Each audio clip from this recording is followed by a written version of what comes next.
Hello, I'm James Helder. Welcome to another episode of the January Transfer Show here on Pitch Football. I'm quite fortunate enough to be joined by my esteemed guests, T. Dot from the Shed, and great to have you with us, T. How are you, mate? I'm good. I'm not bad. All things considered in terms of Chelsea, but yeah, I'm good. Thanks for having me on as well, as always. Love that. We're also joined by Charlie Patrick from the Chelsea Fan TV YouTube channel. Great to have you with us, Charlie. How are you, my son? Yeah, mate, great to be here. Pleasure to be on the show. Yeah, not too bad, mate. Just about recovered from the trip to Craven Cottage last night, and yeah, all things Chelsea being considered, it's not the best, but yeah, mate, I'm doing all right. Love that. Love that. I think that's a great place for us to start, really.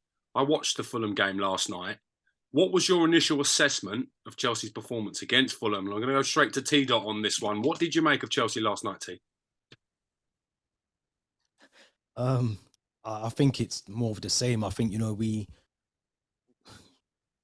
need better. I think, and at the moment, I've resigned to the fact that obviously the season has to be a write-off, but I still want to see some good performances. And I think the lineup, the tactics, and the lineup from Graham Potter was a question mark because we've been playing back four recently. We were back to three centre backs with the two wing backs, and you just look at Azpilicueta in that role, and you're setting him up to fail. I mean, he's been a brilliant servant for the club. He's been one of the best, arguably, if not one of the best captains that we've had at Chelsea Football Club. But when you're asking him to do a role of run up and down the wing, I think it was Willian and I think Anthony Roberts, and I can't remember who was playing in midfield for Fulham on the left side. But you're asking him to do a massive job to run up and down that wing still and defend and do the offensive part of his duties. And I just think that's a question mark for me. I think you've got a striker on the bench in Fofana. Obviously, Aubameyang's still there as well. Two strikers. You're in need of goals. You're under pressure as the manager of a big football club, and you've got two strikers, and you're playing Kai Havertz, who doesn't seem to be in form. Mason Mount the same, but the only positive I think you can take out of it is Joao Felix looks really good for the time that he was on the pitch, and you could see already instantly there was a difference in the creativity going forward and trying to put the ball in the box. Silly red card, obviously. I'm sure we'll talk about that, but I just think something needs to change. I mean, I'm not asking for miracles. I'm just asking for two back-to-back wins from a football club that can establish that, regardless of the injuries that we've got at the moment. But yeah, it's just crazy times being a Chelsea fan, and I think obviously Dennis Zakaria, I think, got injured as well, quad injury, potentially out for 6 weeks. So I think it's just a testing time as a Chelsea fan. You have to ride out the storm. You made some great points here. Before we break them down and dissect it, I want to get Charlie's initial reaction. You were at Craven Cottage last night, Char. What did you make of Chelsea? What did you make of Fulham? How do you assess that defeat? Not great, to be honest. Not entirely unexpected either, which is probably the worst part of it. It's kind of how far we've fallen now that I don't expect to get a result when you go to Fulham. Fulham are obviously having a great season, no disrespect to them, but Chelsea and most guys should be going to Craven Cottage and winning. But right now, that's not the case. I felt in terms of the setup, reverted back to the back five, which we haven't seen implemented for a number of matches now. I don't know if he's looked at it and felt, look, we've been pretty open with the back four. We're letting in a lot of goals. Maybe let's try and shore things up a little bit, go with a five and see if we're a bit more defensively solid. We weren't, was the answer to that. Defensively, I think we've massively struggled last night, and we have done for a while. Bar Thiago Silva, we've been awful at the back. Koulibaly has not lived up to any expectations so far. I know he's new to the league and he's just come in, but he's an experienced defender, and he's been disastrous for most of this season. I mean, look, I was dead excited when he arrived, and honestly thought he could at least be the level of Rudiger or perhaps an upgrade on him eventually. Right now, the downgrade from Rudiger to Koulibaly at the moment is huge. So that doesn't help matters either. Chalobah had a dreadful game last night. Lewis Hall, I felt, did okay actually at left wing back. He's a young kid, he's still 18. Yes, his finishing could be better. There's a number of games where he's actually got himself in great positions, but his finishing have let him down. I can think of Man City in the League Cup. Even last night, he had a pretty decent chance as well. But that composure and that will come with age and playing more games at that level. But yeah, apart from maybe Lewis Hall and obviously Joao Felix, there was nothing again. Midfield was awful. I mean, Zakaria did pretty well, but Kovacic was dreadful. Jorginho didn't offer anything. As soon as Joao Felix went off, Mount and Havertz just reverted to type, what they've been doing all season, which is nothing. Felix, as soon as he sprinkled a little bit of quality in that onto the pitch for Chelsea, you automatically see us, and we were kind of semi-cohesive attacking unit. We actually created some chances. There was a bit more of a flow. There was a bit more interchange. You know, it's almost like Mount and Havertz to an extent ups their game because Felix had come in, and you know there was nice link-up play. Felix had a couple of pretty good chances. Perhaps he should have scored. And you know, it just goes to show that a guy that arrived in the country a day or so ago goes straight into the starting lineup, and he's straight away our best attacking player. That's just an indictment of how poor the attack at Chelsea have been. That a guy can just get off the plane, start, and he's already our best attacker. But then it's just our luck, you know, that obviously we pick up the injury to Zakaria to go with the long list of injuries we've already got. And then we pay 11 million euros for Felix to come in and play 14 Premier League games and some Champions League games, and he's now out for a month. So you like, for a Graham Potter perspective, it's just like, yes, I felt the substitutions last night were poor. There are better options on the bench that he perhaps should have done, but I feel sorry for the guy. You know, what more can he do? He's trying back five, he's trying back four, he's trying different combinations of players. A new signing's just come in. It's given people a bit of a lift. Bang! After an hour, he's now out for the next 3 games. You know, what do you do in this situation? But I think ultimately the biggest problem is that Chelsea aren't good enough, and the quality on the pitch is nowhere near good enough. But when you are Chelsea, that excuse doesn't really hold much weight. You have to somehow find a way to get some results. And for Potter and Chelsea, I cannot see where the next point, let alone the next win's even coming from. That's the most worrying thing for me.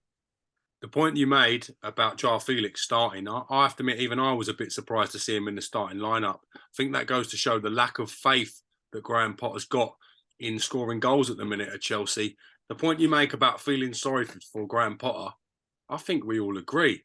But it goes to show how far Chelsea have fallen, because I never felt sorry for Mourinho. I always knew he was going to get it right at some point. I didn't feel sorry for Tuchel. I always felt that he would get it right. What is the problem with this Chelsea team? If we look at the injury list, how much of an impact has that been? I know Zakaria got injured last night against Fulham. I think that's the 10th first-team player currently injured at Chelsea. How much of an impact has that injury list had to Graham Potter's plans? And I'm going to go straight to T. on this one. I think obviously any injury, and I think I said this, you know, to you, James, a few days ago, but if you used to take, you know, Van Dijk or I don't know, Haaland or Thiago out of Liverpool's midfield or whoever, it's going to have an impact of some sort. And, you know, those injuries that we've got, I don't think there's any teams that would be able, even a world-class manager, you know, a Jose or a Klopp would come into that squad and would, you know, change it around overnight. I don't think that's the case, but I do think that there still has to be something better. I mean, are all those injured players really game changers in a Chelsea squad? I don't think they are. I mean, you look at Reece James, 100% yes. Mendy would definitely be starting. But is he good enough? I don't think he is as a goalkeeper. I think if you look at Kepa and Mendy, they've both got flaws in them. You know, Mendy's concentration's on the floor. He doesn't really have a good concentration. I don't think he's really good with his feet.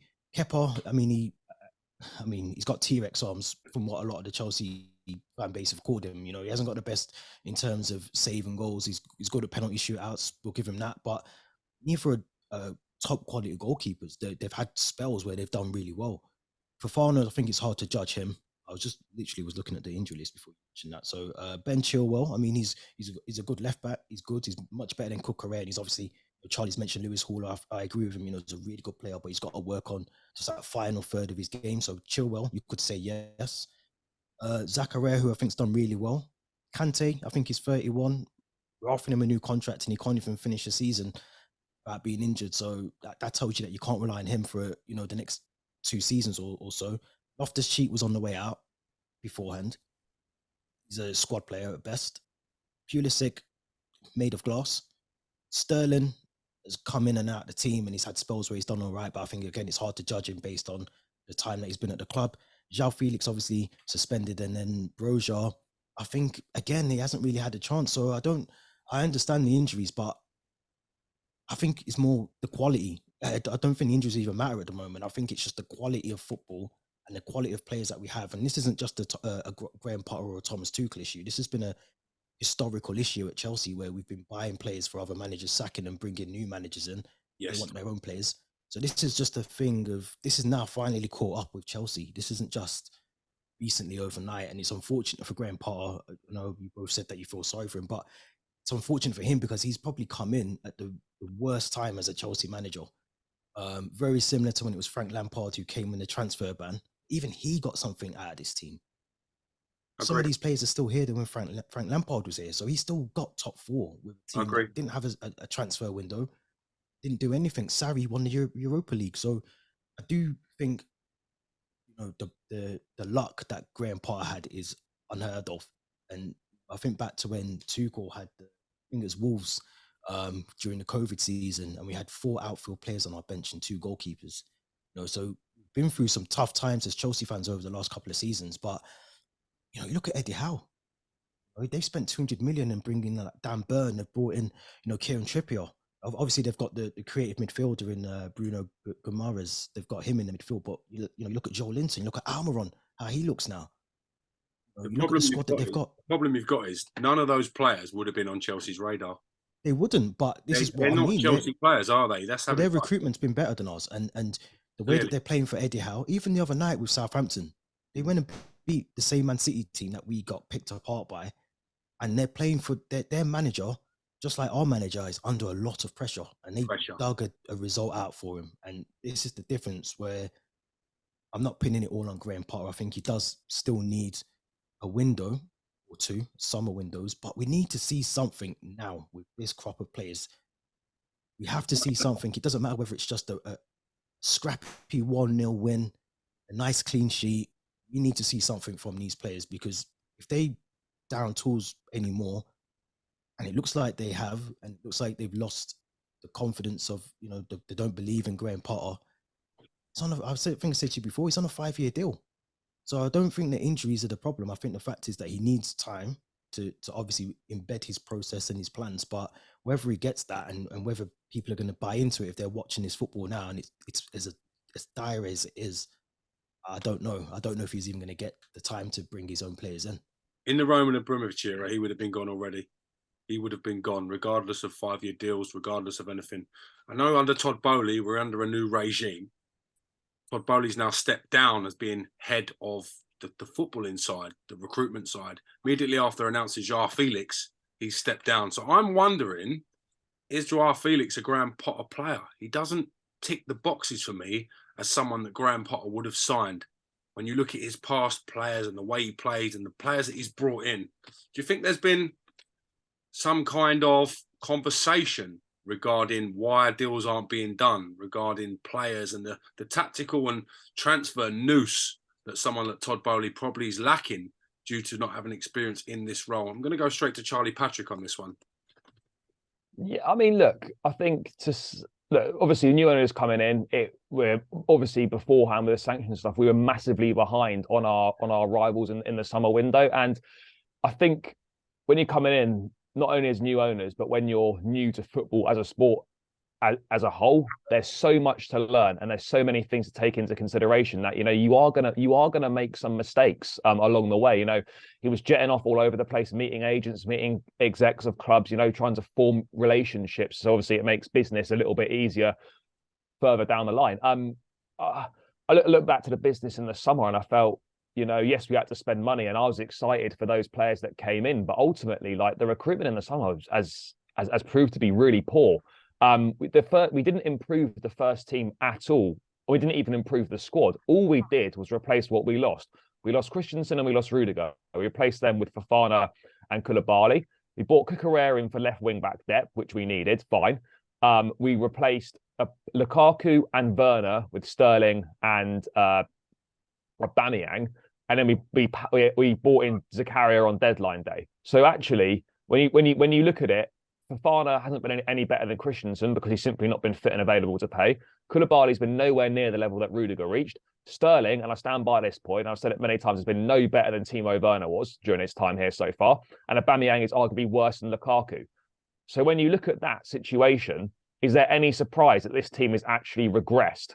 I'm just looking at the players that you've brought in. So Fofana 71 million, Cucurella 58 million, Sterling 50 million, Mamadou Koulibaly 34 million, Badashil 34 million, Chukwuemeka 16 million, Aubameyang 11 million, Santos 11 million, Joao Felix 10 million loan, Slonina 8 million, Zakaria 3 million, and Nkunku to wrap up in July at 63 million. This is a massive amount of outlay not to improve your first team. Okay, we're talking a massive, massive expense. Who is choosing these players? Why is there not a identity in the type of player and the type of recruitment that Chelsea need? Do you think Todd Boehly needs to hold his hands up for the transfers and the policies that have gone on so far? Because some of these players, not all of them, but some of them, the ones that are proven, okay, they've come from regimes where they weren't wanted. We look at Sterling and Man City, as we spoke about before. Pep were more than happy to let him go to Chelsea. Okay, they didn't see that as a damaging or rivalry. It wasn't considered. If you look at Aubameyang, he was forced out of Arsenal for being a bad egg. You're low on morale. Your team is struggling. You bring in Aubameyang. I mean, some of the signings, like Joao Felix, as we spoke about before, clearly unsettled at Atletico Madrid, signed a new deal. Doesn't really suit the system of Diego Simeone, but yet again, he's looked as the answer to Chelsea's problems. I mean, surely the recruitment and the way you're spending money has got to be a massive issue to where you are in the league at the moment. I'm going to go straight to T on this. I think it is. I think it's a mixture of things because obviously at one point Thomas Tuchel was still the manager, so I'd assume when Todd Boehly was announced as the owner, one of the first things he did was remove the old regime. And looking back on that, that was probably one of the worst things you can do because you need to have that transitional change of ownership. Not just the Roman and Todd. I'm talking underneath Marina Granovskaya, Bruce Buck, Petr Cech, all of those people. There should have been a transitional phase out of those and bring your own people in. Let them learn off Petr Cech, let them learn off Marina and just swap things over. And I don't think that ever happened. I think it was just a case of, right, thanks for your service, get out of the club. You know, I know Petr Cech left on his own accord, but I mean, did he? Was he forced out as well? So I think the fact that they allowed Thomas Tuchel to spend or to be involved in transfers to then get rid of him hasn't helped his situation because some of those signings you would have expected, the Aubameyang 100%, you would have expected Thomas Tuchel to want him as a player, but to sack him and then to be left with these players is ultimately falls on the owner because he's the one who's signing the transactions off. Like I said before, the 5-year deal. I mean, I don't understand. We've paid compensation to Brighton, put Graham Potter rightfully or wrongfully on a 5-year deal, but maybe give him 18 months, give him 2 years with the option to extend. Allow him to embed. Sorry to interrupt you, T. Do you think that's the lack of football knowledge from Chelsea's owners? Not really, because he's done well in American sports. So if that's the blueprint he does over there, then and it works, then great. But over here, I think if you, like Charlie said, you're new to the footballing world in England, just baby steps. Let's not do everything all at once. Let's just address certain situations and solve one thing and then move on to the next one. And I think Graham Potter could be the answer to Chelsea's problems. The problem is there's so much rotten wood underneath the club that it needs sorting first. And you're asking Graham Potter to churn out results, a squad that is historically bad. And the two things, I just don't know if he's, like I said, there's world-class managers. You could look at Luis Enrique, Mauricio Pochettino, Zinedine Zidane, Thomas Tuchel, Jose, Klopp, Pep. They could all still suffer the same results that Graham Potter is having because the squad is that bad. Like Charlie said, we haven't improved quality. We've just covered over cracks. So I think Todd Boehly initially tried to probably make a statement in terms of this is what I want to do and I want to try and get the fans on board. But you've got to have a strategy of doing that. And you can't just go out and try and sign Rafinha but lose out on that, and then try and sign Gabriel Jesus and lose out on that deal, or delete and lose out on that deal. There has to be some form of strategy in what you're trying to do. And I think maybe that's rippling down with Graham Potter, because if you look at the way Boehly seems to be running the club, and then you look at the tactics and the formation and the way that we're playing, it almost goes hand in hand with that kind of scattergun, that chaos. It just seems like chaos at Cobham. So I think the box stops with Graham Potter and a little bit with Todd Boehly, but hopefully now that he's stepped down from that role, got people in that roles now in the positions to deal with the transfers, it might change. But we've got to be serious. I mean, we're 10 points off relegation, so we could be talking about a whole different transfer strategy in a couple of months, in my opinion. Chelsea are free falling at the moment. They're 11th in the Premier League. If they suffer defeat to Crystal Palace in the London derby, are the fans able to take what's happening with the club at the moment? Do you feel fan pressure could have an impact on whether Graham Potter is still in a job come the end of the season? Charlie, what's your take on that? Do you know what, mate? I think it depends. I mean, I'm lucky enough to go to Chelsea most weeks. I've been this season home and away, and the general consensus amongst the match going fans certainly is very much that, you know, he needs the time.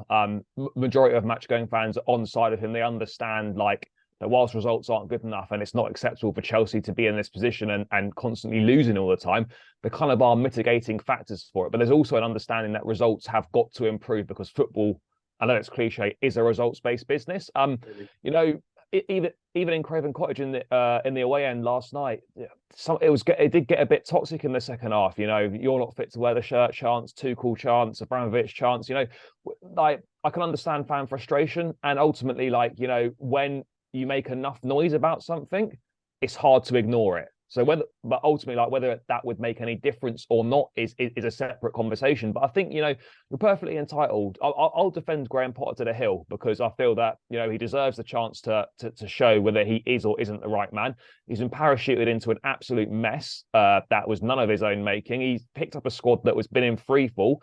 He had no pre-season with them, no transfer windows, no chance to move any players in or out. And you have to remember, this was a team that was prepared for the season playing how Thomas Tuchel wanted to play, which is a totally different brand of football to what Graham Potter wants to play. And then suddenly, like 6 or however many weeks later into the season it was, new managers parachuted in with a completely different way of playing football. There's minimal time on the training ground to even try and implement that change because we're playing every 3 days. We're playing basically 3 times a week, weekend, weekend in the build up to the World Cup. There's very little time to actually implement any of his footballing ideas. And so whilst I respect that if people don't think Graham Potter's the right man, that's fine. But, you know, at least give it a chance. And I just feel it's a kind of a fundamental misunderstanding of how a football team is built. You know, yes, managers have come in and have won with Chelsea instantly, but the situations have been very, very different. You know, there's already been a very good set of players there and a side that was very close to winning, or if not already a winning side. The situation that Chelsea find themselves in at the moment is Graham Potter's been parachuted in. This side is nowhere near a winning side, and it's just got worse and worse. And I honestly do feel that under Thomas Tuchel, we were under the same trajectory anyway. We were on the way down. He wasn't getting results out of this team. You know, the players had stopped buying into his methods. We had a terrible start to the season under him. And I'm not saying it's impossible to quantify whether it would have got this bad, but we weren't going to finish in the top 4 under Tuchel. I'm convinced of that. So in terms of kind of fan pressure, yes, you can always make your voice heard, but whether that forces the owners into doing anything, I don't think so. I look at Todd Boehly, and you only have to look at what he does in American sports. He always gives his coaches a lot of time. The guy at the Dodgers, the baseball team that he's part owner of, he's been in charge for 10 years. And, you know, from all the reports from kind of reliable journalists, sources close to the club are saying that, look, the support of Potter's unwavering at the moment, you know, and they're determined to provide him with more players to try and turn this situation around. So I really do think that, you know, unless we were to lose like every game from now until the end of the season, then I do think Potter's job is pretty safe. But it doesn't mean that the noises from the terraces won't get louder if we keep losing. And losing on Sunday certainly won't help that cause either. But I mean, ultimately, I think it just has to be an understanding of the situation that whilst the standard at Chelsea is to always to win and to try and sign the best players available, like there's no shame in admitting that right now we aren't at the level to hit the standards that we expect. And that for me is kind of just the crux of the situation. If Chelsea free fall in the way they have been and they're 14th in the table and Graham Potter's not getting a tune out of these players, is there a fear factor that they will pull the trigger? Past Chelsea managers have lost their job for a lot less. We spoke about this on T-Dot's podcast, A Shed End. Past Chelsea managers have lost their job for a lot less, okay? Di Matteo lost the job, a different regime, but Di Matteo lost the job after winning the Champions League. Tuchel won the Champions League. Sarri won a trophy. Lampard finished 4th, as mentioned by T-Dot, last day of the season against Wolves. He got the bullet. How far is far enough? How far are the fans willing to go in their belief that Graham Potter is the right man? I'm going to come straight to T Dot on this one. I think it's. I mean, I personally, for me, I just at the moment I need to see performances before I can back a 5-year Graham Potter process. I need to see something, and obviously that is including new signings. You know, the Reece James introduction to the squad, and all of those kind of things have to be ironed out first. But as I said before, I mean, I think Villa. I'm sure they play tonight or something, and our goal. Obviously, I think they have to score 7 goals or something for them to pass us in the table. But you know, look at we've got Crystal Palace, we've got Liverpool, we've got Fulham. 3 games that Joao Felix is now going to miss. We have Dortmund in the Champions League coming up. I think we've got Leeds, Tottenham coming up over the next couple of months as well. So all these teams that we're playing are teams that are in the bottom half of the table. They're fighting for points as well. They want to get as far away from relegation as possible, just like, well, respectfully, as much as we want to as well. I think the fans have to buckle in. I mean, I generally don't see the owners sacking him anytime soon. I think they should definitely evaluate come the next couple of, if we don't win one of those 3 games for the rest of this month, then there has to be a conversation about, is he really the man to take us forward? I think that's the conversation that needs to happen, because even without the injuries, I mean, like I said, I watched Newcastle the other night against Leicester, and no one can tell me that their squad is better than our squad, even without those injuries on paper. Um, it's not even just that. Again, Southampton, look at the way they're playing for their manager. We were under the cosh against Fulham last night, and we've got Fofana on the bench. We've got Aubameyang, 2 strikers. Kai Havertz, with all the will in the world, he was trying to make something happen up front. But you need a goal. You can't change things at the 80th minute and expect changes in the game. It doesn't. So it's things that I see on the pitch like that, as I look at the tactics that we used in the lineup against Fulham. Some of it has to fall on the manager. It does. You can't bring on 4 subs almost like for like. You haven't changed anything. You've just brought on 4 subs that are just, Chukwuemeka, I think Conor Gallagher, Cucurella. Trying to think of the 4th one now, but we brought on 4 subs at one point against Fulham, and things like that. If you're not, what are you changing? You've got a striker. You need a goal. We're 2-1 down. We've got 10 men. Just go for it. Gamble and put a striker on. Put 2 on. Put 2 strikers on. And if we lose, we lose. We're losing anyway. So we've got to be in it for the. I think, like I said, if we sack him, he's on 12 million a year. I think I said this to you the other day, James. He's on 12 million a year. We've got to pay him up unless he decides he doesn't want his compensation. We then have to go and get another manager. If they're in a club, we have to pay more compensation. It just sounds messy in terms of the finances to sack him now. So we have to be in it for the long haul. Whether we want to agree with the process or we agree that he's the right man for the job, he's here. We have to just agree that he's here now. He's here. We have to back him. But it's hard to do that when you can't see, like Charlie said, when the next result's going to come.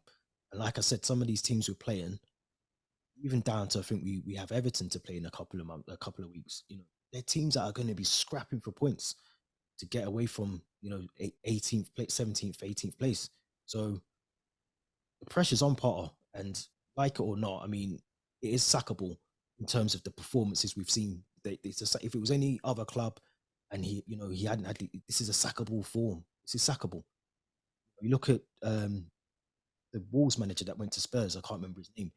He went to Spurs, he was sacked. Yeah. He was sacked, under different circumstances as well, but he was sacked because he wasn't working out. But I think this 5-year deal is the safety net that Potter currently has that is keeping him in a job, because the owners don't want to look like they've got egg on their face after signing and bringing in certain players, the Santos, the youngsters that he's brought in, even Joao Felix now. They don't want to look stupid. So, and like Charlie said, the Dodgers, they've backed him. So the thing is, lads, it's hard for Chelsea fans, but I mean, I can't see him doing the 5-year stint. This ain't American football here. It ain't exactly. I said that not to as you. patient as in America. It's a different sport. It's a different sporting environment, and it's a different winning mentality that Chelsea have had in the past, which I think their fans are going to take a little getting used to, that they're not got that winning mentality anymore. Okay, how would you handle it, both of you, if Chelsea finished 12th this season and have no European football of any kind next year? How would you handle that? Charlie, what's your thoughts on it? To us, mate, it'd probably be a blessing in disguise for us. I remember last time we missed out on European football under Antonio Conte, who won the league the next season. I'm not saying that's going to happen, but like for the kind of the situation that we find ourselves in, and trying to build a new team, playing once a week is would probably be more beneficial. Now, whilst I'd never sit here and say, oh, I don't want Chelsea to qualify for any European football, when I'm looking at the context of the situation that we find ourselves in now, I think it's fair to say that it would be more beneficial for this quote unquote project and for the situation we find ourselves in now to actually not have any European football next season. You look at a team like Newcastle playing once a week, all right, they FA Cup, League Cup, well, out of the FA Cup now, but League Cup's still going there in the semi-finals. But generally speaking, they've been playing once a week, and it makes a huge difference when you're going up, when you're sort of trying to move up the table, like when Leicester won the league, playing once a week. It does make a difference. There's more time to work on things on the training pitch. There's more time to bet for new players to be bedded in.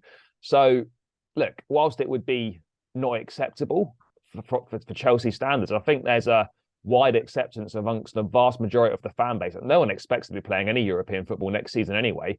And in the long run, and this is the bigger picture we've got to look at here, it probably is better for this project if we don't play any European football next season. Transfer window, January. Realistically, who do you see Graham Potter bringing in? Who should be the top target? Who do you feel is a realistic option that Chelsea will make a move for in this window? T. What's your initial thoughts? I think I said it the other day. I thought Enzo Fernandez was probably a deal that needs to be done. I think we need the two key areas for me is obviously you've got your CDM role, defensive midfielder, but I think even right back now. I think you look at last night's game, if that didn't tell you that the right back situation is more alarming than it probably was originally thought of. I know we've been linked with Kyle Walker-Peters quite closely the last couple of days, and I wouldn't really turn that down. I think we was in for him summer as well. So you need someone that's going to be willing to play back up, hopefully to Reece James when he comes back. I think Kyle Walker-Peters could do that. I think that Enzo Fernandez deal is a big one. I think that's a massive deal, and I think if we can get that done, I know he kind of looks like he wants to stay at Benfica now, and I've seen him tapping the badge and pointing to the ground when he scored the other day and all that stuff. But I still think there's room to do that deal, bring him in. He was up for the move a week ago, so whatever's happened in that last week can be rectified easily, surely, and the club are willing to sell. So I think, to me, those are two key signings. I mean, this window really for me should be about removing players. I think it's hard to bring players in a January transfer window. But you look at some of the players, I know Bakayoko's getting his loan terminated at AC Milan, I think, and potentially being paid up to get out of Chelsea. So I think it's more about, for me, assessing who needs to go in the summer. I think at this point, Charlie's right. I think I've resigned to the fact that we ain't getting top four. I'd rather miss out on European football if it means not playing in the Conference League.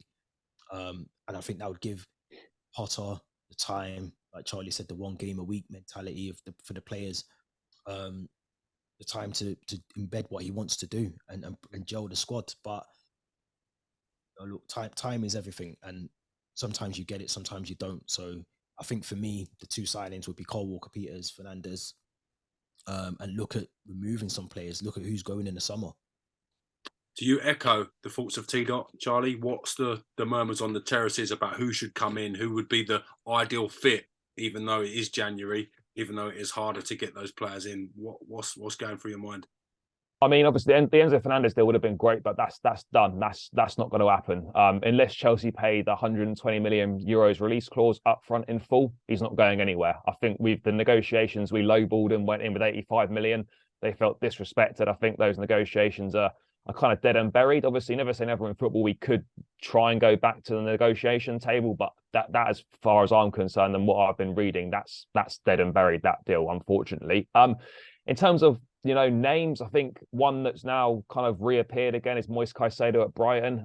Liverpool were interested in him as well, but I think Chelsea are kind of at the head of the queue with that interest right now. Whether that materialises in a bid, we'll have to wait and see. But I think a player of his profile, we desperately need a holding midfield player, someone with a physical presence, someone that can kind of put themselves around the park. So Caicedo would be a decent signing. There's talks of Romeo Lavia at Southampton as well, the young midfield player who, I mean, he only joined Southampton from City in the summer, so I don't know how feasible it would be to get him out of there. But you know, those are kind of a couple of names that are doing it. Probably Moise Caicedo more likely, I would say, and I wouldn't be against that signing. And we definitely need a right back. We needed a right back in the summer.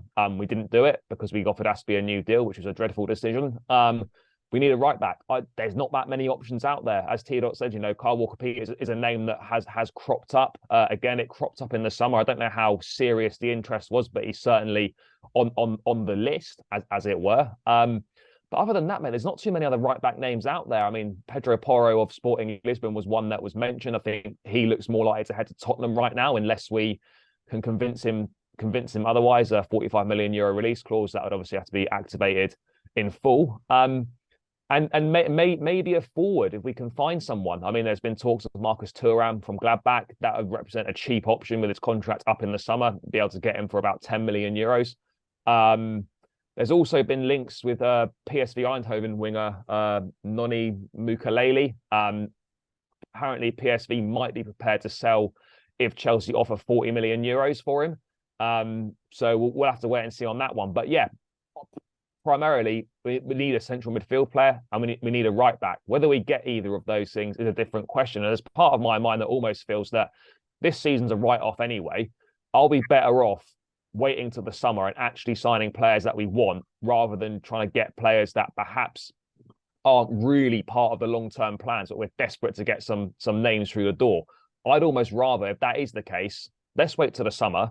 Let's actually bring in the long-term targets that we want and are going to be part of this plan for the next 2, 3, 4 years, rather than just signing some players that we thought, well, we better bring someone in to appease the fans and try and look like we're doing something to sort out this mess. I think it's always better to wait to sign someone and the right person. But, you know, if these guys are on the list in January and we can get them, then great. Quite finally, when Chelsea played Fulham, Mitrovic wasn't in the team, probably their best player, which again is a bit of a worry that they've beat you without their main man. Also, after the game, I saw Mason Mount making time to applaud the fans. Go about, even though he hasn't been in form, you can see his heart is there, the passion's there, the love for the club is there. Do you expect that attitude? Would you like to see that attitude from more of the players? At the minute, the body language strikes me as a lot of them don't really care.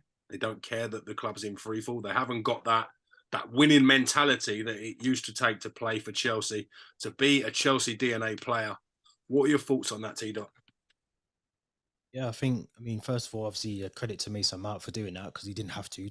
None of the players have to do that. But at the same time as well, show that passion on the pitch. And I don't just mean Mason Mount, I mean all of them.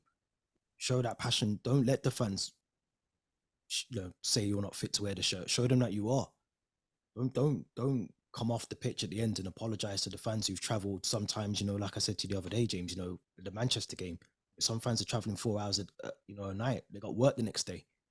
Still have to go and travel. So leave it on the pitch. Don't come at the end of the game and say, we're sorry.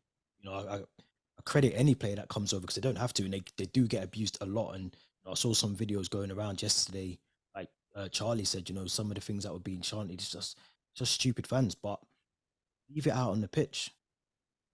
Do it there. Show the passion and the heart on the pitch when it matters. Don't come after the game and do it, because to me, it's too late. We need that passion.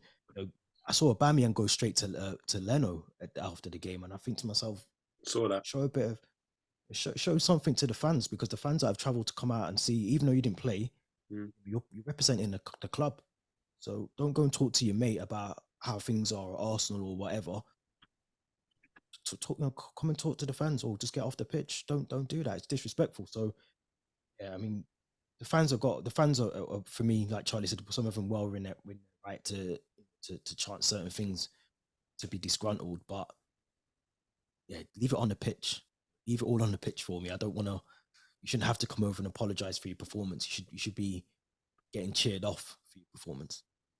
Camaraderie, loyalty, team morale seems at an all-time low, Charlie. As we mentioned, Mason Mount didn't have the best game, hasn't had the best season. Apologise to the fans. He took time to applaud them. Would you like to see more of that attitude from the rest of the players? It's just a basic requirement as far as I'm concerned. the fans are the life and soul of the club. Without the fans, football's nothing. So the least you can do at the end of the game is come over and applaud the fans, thank them for coming and spending their hard-earned money like they do week in, week out. That's a bare minimum requirement. Mason Mount was one of the very few last night. He spent a good minute or so applauding the fans, apologising. Kepa apologised. And then obviously players like, Thiago Silva with their Aspilicueta, the youngsters and Lewis Hall were there applauding. But, for some of the other players that just went straight down the tunnel, Havertz, Cucurella, Ziyech, it's unforgivable. That's the sort of characters and attitude that you do not want in this squad, and it comes from leadership as well. It comes from the captain. Aspilicueta was a club legend; he's won it all. But trust me, under John Terry, that's never happening. If he sees someone walking down a tunnel, they're being dragged back out and they're applauding the fans, and that's what I mean. It comes to the quality of leaders we've got in the team and the spine of the team. Other than Thiago Silva, there's no leaders in the team, and even he's not a particularly vocal leader. There's no one. There's no spine to the team. I hate to go back to the past because it's been and gone. It's done now, and we're not going to be able to bring these guys back. But you look at Chelsea teams in the past. We've had Cech, Terry, Lampard, Essien, Ballack, Drogba. Spine of players, leaders, warriors on the pitch, guys that would go to war for each other and die for the shirt. There's no players that would die for the shirt, or there's very few. Reece James, Silva, probably the only two that would actually go out there and leave everything possible on the pitch. There's too many players not putting in enough effort. There's too many players that lack leadership qualities, that aren't calling other players out for an unacceptable level of performance. And that is part of the reason why Chelsea are in such a big problem at the moment, is a complete lack of leaders and a complete lack of kind of standards within the squad. And that comes from the captain. That's got to come from the skipper. As I said, under Terry or under Frank Lampard, whoever's captains of the past, that sort of behaviour is not allowed. You've got to treat, fans with respect that they deserve. And every time you step out on the pitch, you give 100%, because it's an absolute privilege and an honour to be a professional footballer and to represent Chelsea. So the least you can do is give it your all and look like you're actually interested. Gentlemen, I've got to say, I thoroughly enjoyed discussing Chelsea's season so far. I know how much pain you lot are in. I can feel the energy and the aura from you boys. And I just want to personally thank you both for making time to come on the show. If you have enjoyed the boys' opinions today, you can catch T-Dot at the Shed End with his regular work, talking about Chelsea and all things football. Also, Charlie Patrick, you can watch his stuff on the Chelsea YouTube channel, as I've just discovered. I had a little look at some of your work. Very good, sir. Very good. Keep it up. It's great to have you boys here. If you are watching this on our YouTube channel, please download our free football app, Pitch Footy, for all the fan giveaways, merchandise, fan debate, tickets, you name it, we've got it. Also, check out the Spotify for the adult version of my work when you're on the go. Thank you very much for your time today. It's been a great pleasure to have you both on, and I look forward to the next instalment. Thank you very much.